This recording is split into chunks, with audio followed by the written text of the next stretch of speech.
ভর্তা যদি সেরম করে স্বাদ করে বানানো যায় ভর্তার কাছে কিন্তু গোশও ফেল হয়। আজকে কিন্তু সেরম একটা ভর্তার রেসিপি নিয়ে চলে আইছি।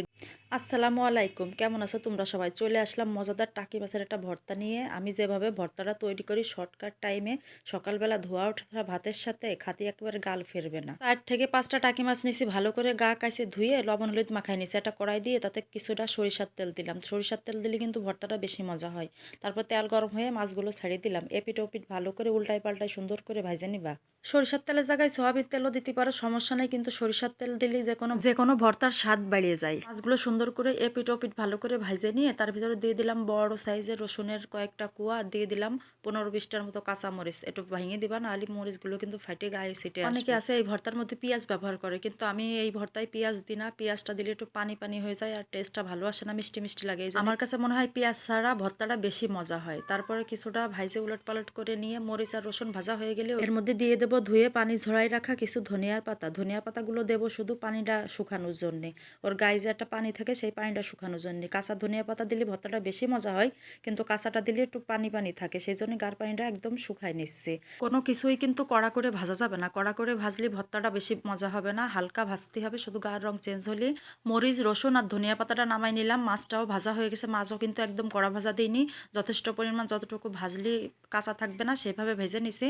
এবার পাটার উপর নামাই নিয়ে কাঁচটা চামচ দিয়ে মাছগুলো সুন্দর করে কাটা বাইছে নিচ্ছি। হাত দিয়ে করতে গেলে কিন্তু হাত পড়ে যাবে, তোমরা নিশ্চয়ই ধোঁয়া দেখে বুঝতে পারছো যে কতটা গরম, তাই কাটা চামচ দিয়ে আলগোছভাবে বাইছে নিচ্ছি। এরপরে কাটাগুলো উঠাই উঠাই ফেলাই দেবো। বেশি করে ভাজলে কিন্তু ভর্তার কালারটাও নষ্ট হয়ে যাবে আর ভর্তার স্বাদটাও নষ্ট হয়ে যাবে, এই জন্যই বেশি ভাজা যাবে না। কাটাটাও সুন্দর করে বাইছে নিচ্ছি। এবার বাটাবাটি শুরু করে দেবো। বাটাবাটি শুরু হয়ে গেছে, মাছটা আগে বেটে নিচ্ছি, এরপরে হচ্ছে বাকি মশলাগুলো এর সাথে বেটে মিশাই নেব। আমার মতো কিডা কিডা আসো এইভাবে টাকি মাছ ভর্তা করো, অবশ্যই কমেন্টে জানাই যায়ও। কিন্তু কথায় আছে না, ভর্তা ভাত হচ্ছে বাঙালির আবেগ, সত্যি আবেগ কাজ করে, ভর্তা দেখলেই মাথায় কাজ করে না।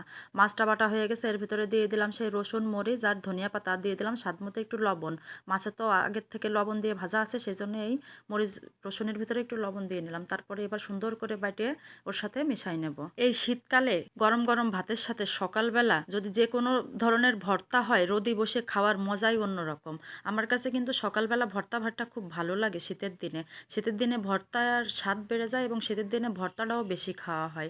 আমার তো বেশি খাওয়া হয়, কার কিরম খাওয়া হয় জানি না। আমার তো রেগুলার যে কোনো এক প্রকারের ভর্তা থাকবেই এই শীতকালে। শীতকালে ভর্তা না থাকলে আমার ভাত খেয়ে মজা লাগে না। নাও আমার বাটাবাটি পর্ব শেষ। এর ভিতরে দিয়ে দিলাম আর একটু তেজ বাড়ানোর জন্য খাঁটি ঘানে ভাঙা সরিষার তেলটা দিলাম একটু ঝাঁঝালো ঝাঁঝালো ভাব আনার জন্য।